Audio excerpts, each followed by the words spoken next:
What's up, guys? How's it going? It is Matt here.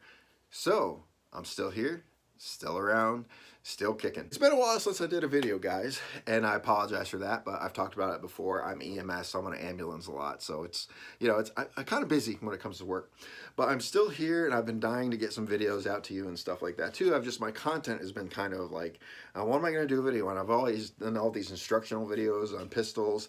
I have a decent amount of pistols. I have a couple rifles, and I've brought all that stuff to you, and I've showed you that. So I've just been like, what can I do to keep putting out videos for you guys? Because I absolutely love you guys. You guys have been with me all, for 10 years now, give or take 10 years.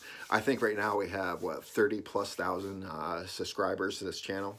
And I feel bad that I don't get to do a whole lot of videos. And I feel really bad at my Patreons that kind of been supporting this channel. Like, I don't really do content on Patreon because I just don't have time, right?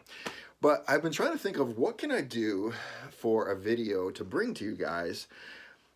And then it kind of dawned on me. For the last 4 or 5 months, I've kind of developed a new hobby. All right, a new hobby. And if you know anything about me, especially if you guys used to hang out with me when I did live videos years ago and stuff like that too. On top of my love of firearms and training and military and stuff like that, I've always had a absolute love for the history of weapons, all right? And I'll honestly say it, I'm a little bit of a geek, guys. I love my Lord of the Rings, right? I probably watched the extended editions, I don't know how many times, back to back. Yeah, that was me. I love my Skyrims. I like medieval weapons. I like medieval history. I like the fantasy end of the medieval weapons and the storylines and stuff too. I'm a big fan of the Kingdom Come Deliverance game. That was a good game. And the second one's coming out soon. I can't wait for that one to come out. I already pre-ordered it and stuff like that too. If you don't know what that game is, it's like they take the history, the medieval history of the 14th century Bohemia, and they're actually basing it on it's like a fantasy game without the fantasy, all right? The best way to explain it. It's like a real-life medieval thing, and I just love that stuff. I absolutely love that stuff. Now, on camera, you see me in front of a camera and stuff like that, and I look a lot different than you would see me in real life. I'm about 6'1.5" and right around 270 or 280 pounds. Very broad shoulders, bright blue eyes, and I have, looking at my history, my lineage, my heritage goes back all the way to the Vikings, all right? It really goes back to the Vikings. So I've always had a fantasy, not fantasy, let's say, I've always had a love for the Viking history. It actually started when I was in college, and I did a whole report on the actual the Viking mythology when it comes to their faith and stuff like that, their religion. I thought it was really cool. I really thought it was really cool. Now, Vikings weren't exactly the best people, especially the Vikings, the ones that were going out pillaging and stuff like that too. But their history to me has always been very unique, especially since it's part of who I am, part of it in my blood. So about 5 months ago, I was like, I have a love for this stuff, so I want to do something just for me that I could just enjoy. So I went online. I spent about just short of $40, and I bought myself a Viking axe. I'm like, yeah, man, now I'm a Viking, right? I got myself a Viking axe, all right? And no, it's a pretty axe, all right? It's a pretty little axe, so it's a bearded axe. You can see it's got it's one of those fancy ones that has engraving on it, has a nice little leather wrap, has a little hand grip on it and stuff like that too. And I got it, and man, I fell in love with this thing. But me, I'm all about function, right? So I decided to run it through its tests and see how well it functions. So the first thing I did is I took it out and I set up some wood and stuff like that. I made sure it was sharp enough, and it was pretty dull at the time, so I sharpened it up a little bit. I took it out some wood, and I just wanted to try to see how well it could actually function. And then after about 20, 30 strikes, and my kids were out there helping me with it too, because it's cool. I mean, it's a Viking axe, right? I realized that the head was loose, that the head had come loose. And then so when I looked at it, I'm like, I bought myself a Viking axe online, but in truth, this really isn't a Viking axe. I mean, it's just kind of like a hanger piece that you could kind of put onto it. I mean, it's really heavy duty in the front. It's got a smaller grip. This would be more of a carving axe than anything else with that weight of the front and stuff like that. And I was just like, man, I'm like, now I need to fix this head because the head is loose because I want it to function. So I looked on a bunch of videos on how to actually fix this actual head. So I went online, found out, I hacked it down a little bit, went there, sanded it up, cleaning it out, put some metal wedges in there, and now it works great. I also get a bunch of like wood glue in there, just you know, an extra like safety measure in there too. So now it looks good. Then I took it to my you know, my hand at my hand stone, what do you call it, the my sharpening stone. Slipped my mind, and I sharpened it really good. I'm like, now it functions, now it works pretty good. And I thought it was a really cool thing, but then it dawned on me, I'm like, you know, as cool as this is to go online and buy it and have a cool little Viking axe, why can't I just make my own? And then I was like, ooh, that's a new thing. So I went online, I ordered myself a $50 bearded axe head. Right here, beautifully hand forged bearded axe head. This one's actually sharp. I sharpened it out too, but this is a legitimate axe head. It's lightweight, not as heavy as that that thing is. But here's the thing, I just ordered the axe head, so how did I get the rest of this? That's called this workbench right here.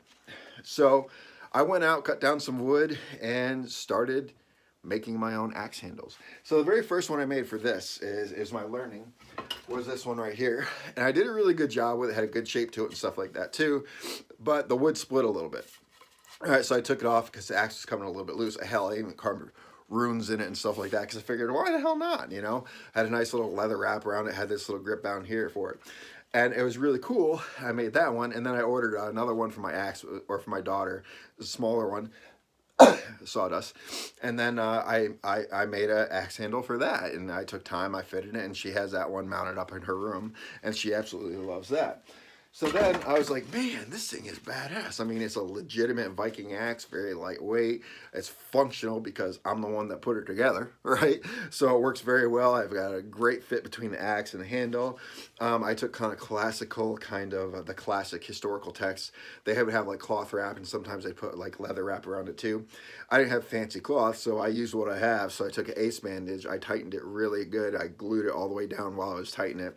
And then I took the leather and actually glued it on there while wrapping it, put a little function more, you know, I focused more on down here for the thickness of it. You see there's kind of more down here than up here. And that's mainly for your hand so it doesn't slip. And then I realized, man, I'm like, man, I can make these awesome Viking axes, so why can't I make something else that I've always loved? So then I did some research, and after 4 failed attempts and learning how to do wood, I made my first longbow. So here it is, guys. So this is my very first longbow that I've ever made. We've already shot about 200 arrows through it. I mean, I only have 6 arrows, 5 arrows now.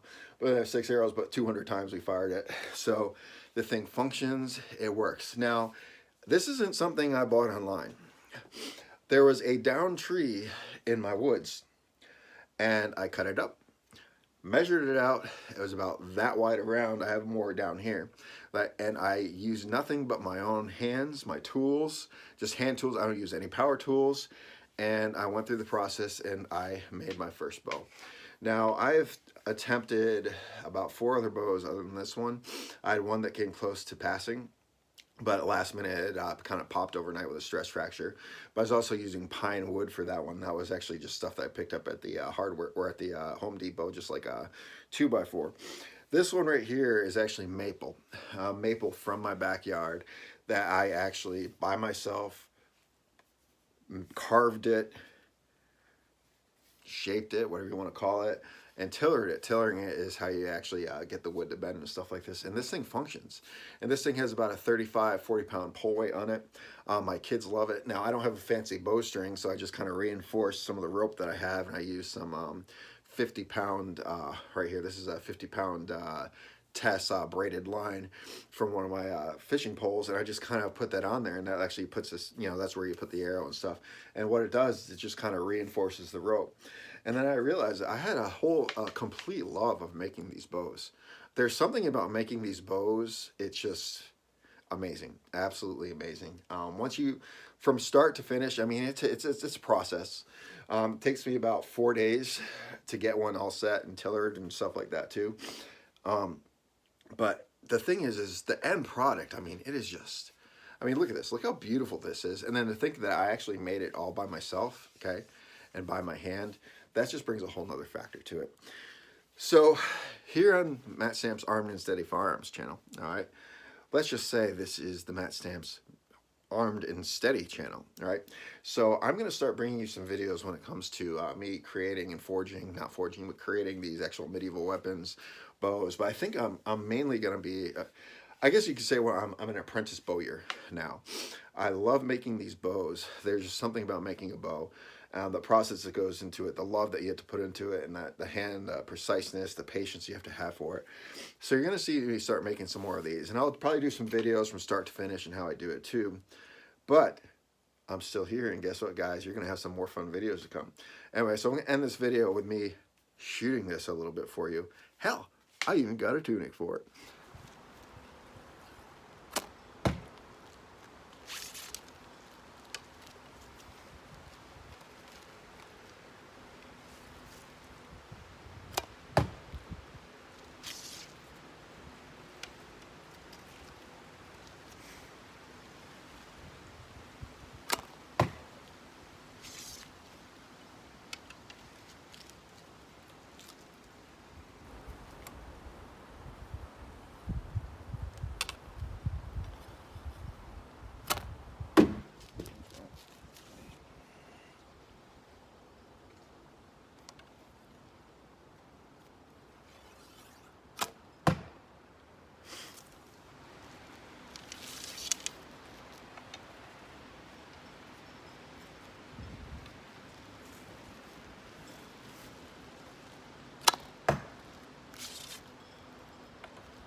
So much fun.